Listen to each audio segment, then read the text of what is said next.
maybe we'll start in the middle with Eduardo. All right. Can you just tell us a little bit about what it is about Canada and about this club in particular, the CPL, that appealed to you guys and made you guys want to come aboard here? Yeah, well, first of all, we watch a lot of soccer since we were little kids. I mean, soccer is our passion. We played soccer, and we are soccer guys. So we saw this opportunity to come here to Canada, and for a great country like first world class country, I would say, and for the CPL to to have a club over here. At first started like a dream. Then we contacted Mark. We started some talks with the team, and everything went pretty well. I mean, we wanted to be in the soccer game. We didn't know what country at first. We knew Canada was an option, but I mean, all the stars aligned to make that investment. Live over here with our families. That was very important for us also. And for the team and for the CPL, we really trusted the CPL. We see it as a long-term project, and I think we're in great hands. And hopefully, it can be successful for everybody. I think it will. And just to ask Ricardo, as president here, from a footballing sense on the pitch, this was quite a good year for the club last year. Can you maybe just walk us through a little bit of your philosophies and thoughts on this club from a footballing sense over these next few months? Yeah, sure. Just going past a few months, we were here maybe early July, I would say. We came to a game. That's the first time we met the coach and the staff very briefly back then.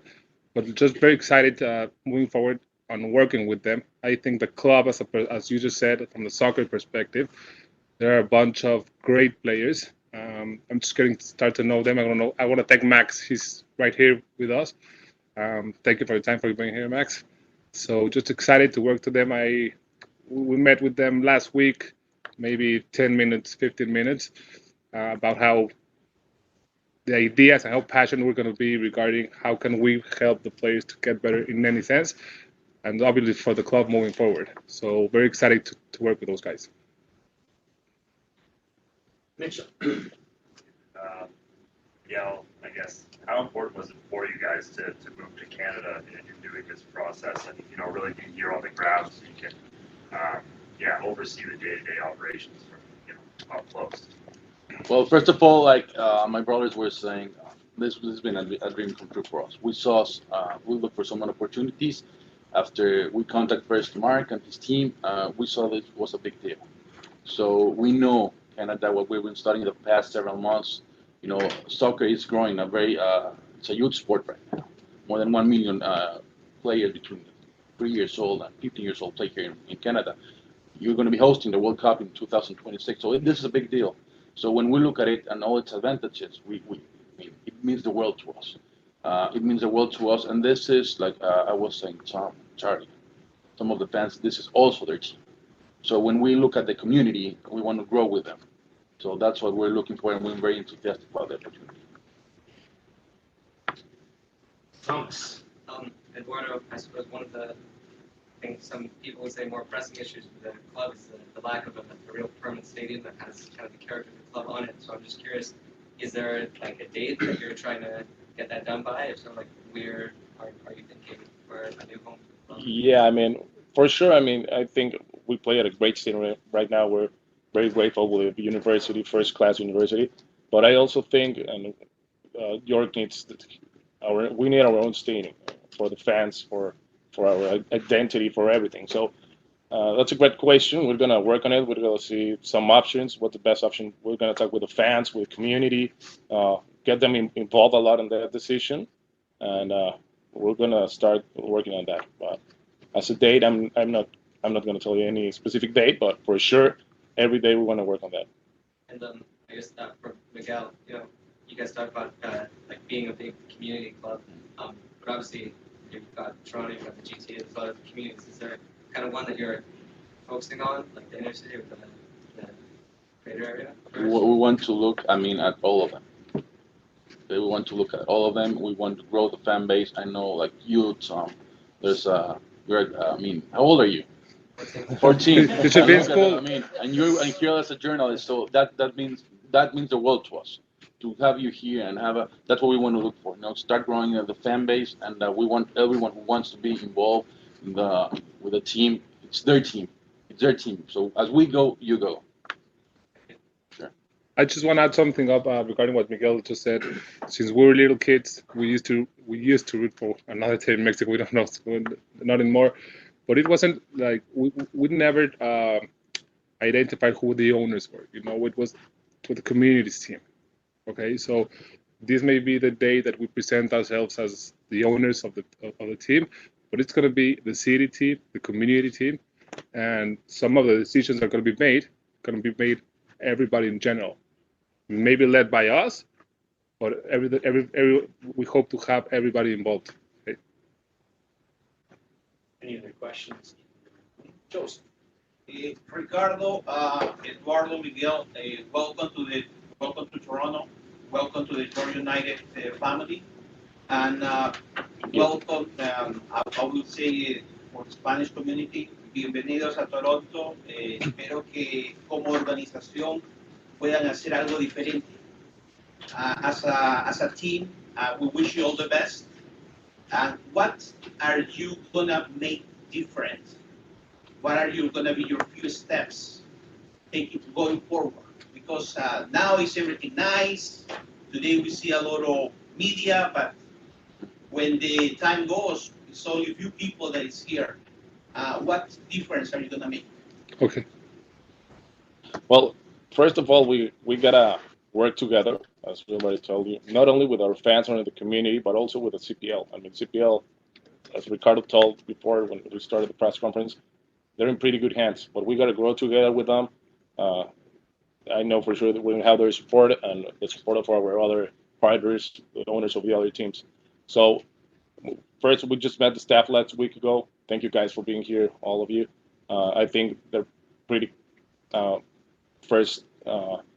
great persons. I mean, they're willing to work with us in this project for the remainder of a lot of years to come.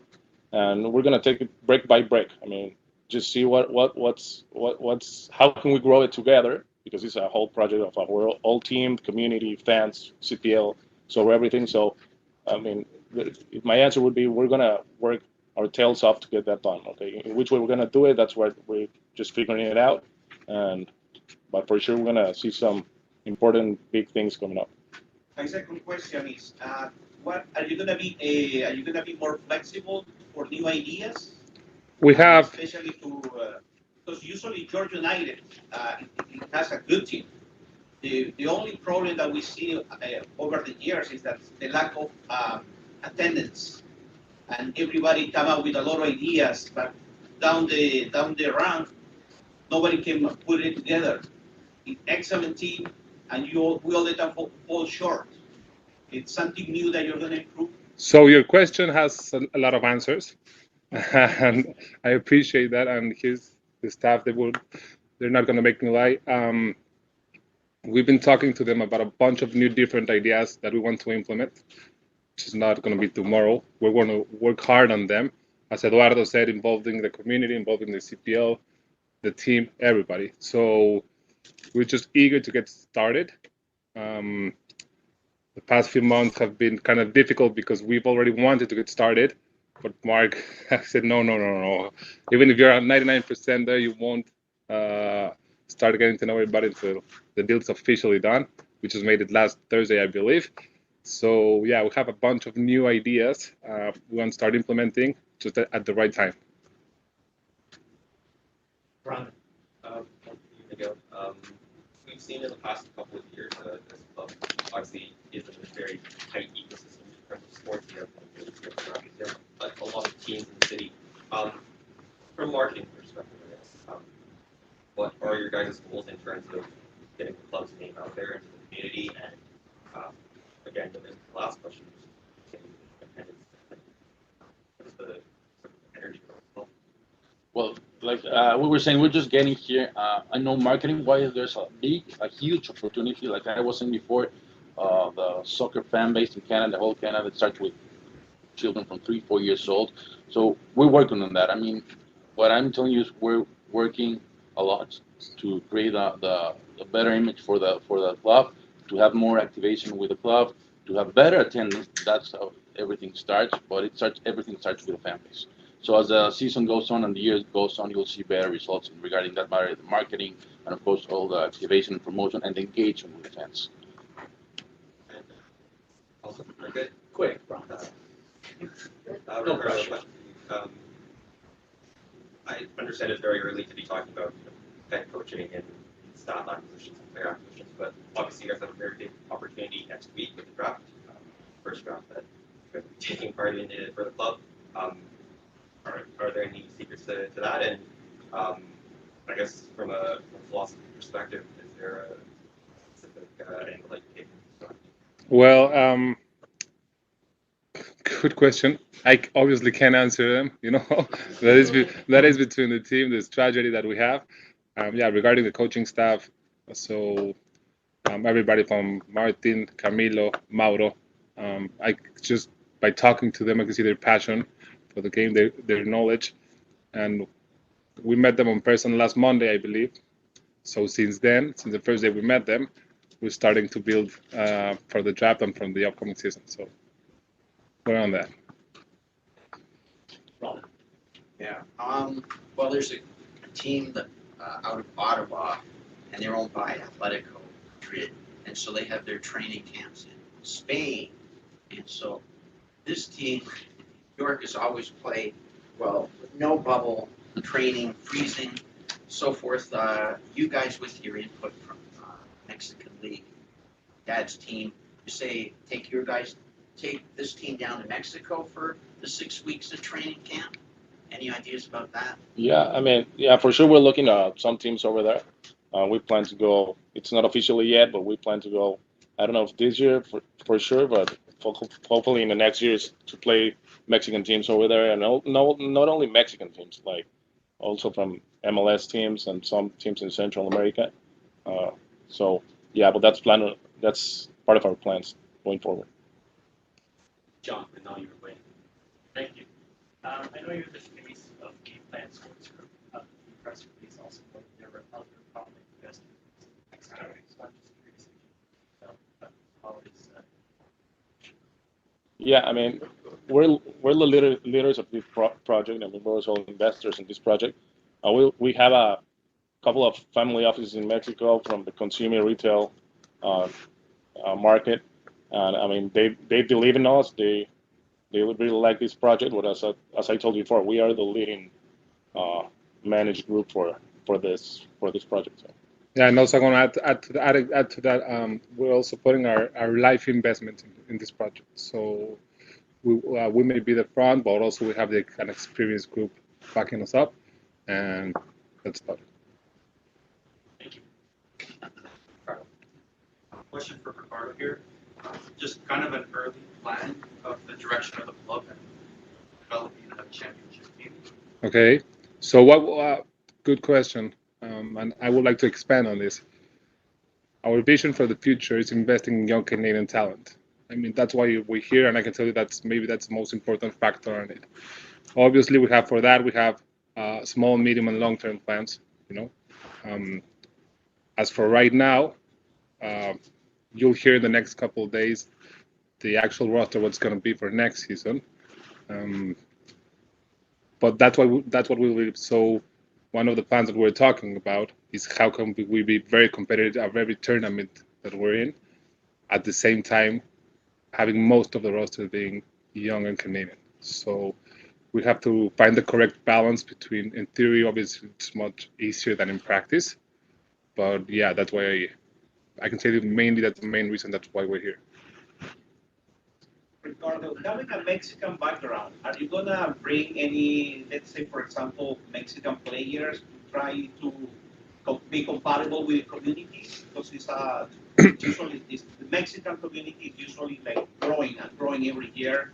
And something that happened probably a few years ago with Georgia United, they brought two Argentinian players, one Colombian players, but they never have access to have the media. They never have access to let's say to grow their names.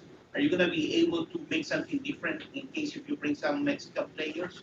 Well, speaking for Eduardo, Miguel, and myself, I can tell you we're exploring every option from leagues in Africa, leagues in Asia, Mexico, Latin America. It's our job, you know. If not, I think we wouldn't be doing a great job. Regarding Mexico, I can tell you we have many connections from maybe most of the teams in there. So yeah, we already reached out to them. We're gonna meet later in December, January, and February. Start building a relationship with them, get to know the players, which players might be good for the CPL coming forward. Yeah, that's about it. Okay, just to reiterate, 2 questions in the room, please, before we can move on. Anyone else have a question before we jump to the Zoom portion of the press conference? John, follow up? Might be a bit early, but with 10 players on club options for contract, and we've seen other clubs are getting their end of season roster announcements in a little bit busy. Just wondering if there might be a timeline on Yeah, obviously it was a couple tough weeks that we just went through regarding the transition, you know, from CPL to us. But again, you guys couldn't say anything till it was official. So I can tell you maybe next week, and announcements are coming, and we're going to start from there. Sounds good. Close, John. Close. You dangled it. Yeah. Dangled it. Fair play. Okay, if there's no more questions in the room, we're going to jump to Zoom, guys. So Yeah. if you just want to tune into the monitor, take a look at the question. James, I know you've been waiting patiently to kick us off in Zoom. Lovely. Thank you, Owen. And thank you for joining us, gentlemen. My apologies that I couldn't make it up today. I'm not exactly sure who to direct this to, but as you start this new project, are there any past experiences at the forefront of your mind that you think will guide you going forward? Yeah, so good question again. From our personal experience, and just to make it very clear for everybody, none of us have yet experience working at a professional soccer club. Having said that, we come from a family background, starting from my dad, which he's here in the room, grandfather, uncle, etc., that have been involved in the game since I can remember. So I think that has been a great past experience for us. We hope to build our own path, our new journey, and I can tell you we're more than ready to do that. Excellent. And the initial news release, mentioned the importance of youth development, and you touched on that a little bit. I know it's very early days still at the moment, but can you give us a sketch of what that looks like? Is it an academy? Is it associations with local clubs? Where are you guys going with that? Yeah, I mean, actually, we met last week with some important guys from York regions, the Bronx schools, youth schools, and we talked to them already. I mean, we want to build something together with them, with the community, with the kids, but that's something that we already started looking at, and we're going to keep it doing so. Excellent. And last one from me, just a little bit on moving the whole family to Toronto. What are you guys looking forward to with that relocation? And if you, my advice would be to maybe wait until the spring. Okay, no. Okay, first of all, just so you know a little background, I met my wife 25 years ago. Okay, and when I met my wife, she came back to Mexico because she used to live in Toronto, and so ever since I met her, she lived here for a couple of years. Ever since I met her, she started speaking very highly regarding Toronto, and Toronto this, and Toronto that, and Toronto. I was kind of getting annoyed about Toronto till maybe 10 years ago, more or less, the first time that I came here. I could say, yeah. So I get why you speak so highly of Toronto. So very excited to be living here. I'm going to be here starting in January. Because of my kids, they're little, so I could just grab them from their kindergarten and take them over. Eduardo and Miguel are coming on summer. Eduardo and Miguel a bit later on, because their kids are bigger, so it's a bit harder for them right now. Excellent. Thank you so much, and I look forward to seeing what you guys can do. Thank you, James. Thank you very much. Thank you, James. Josh, over to you. Perfect. Firstly, congratulations on the purchase of the club, guys. It's a very exciting time for the league. I just wanted to go back a little bit to some of the questions at the beginning of the press conference to ask what particularly excited you about this opportunity, And to go even further than that, what do you think your biggest challenges are going to be as you prepare on this, many-year journey?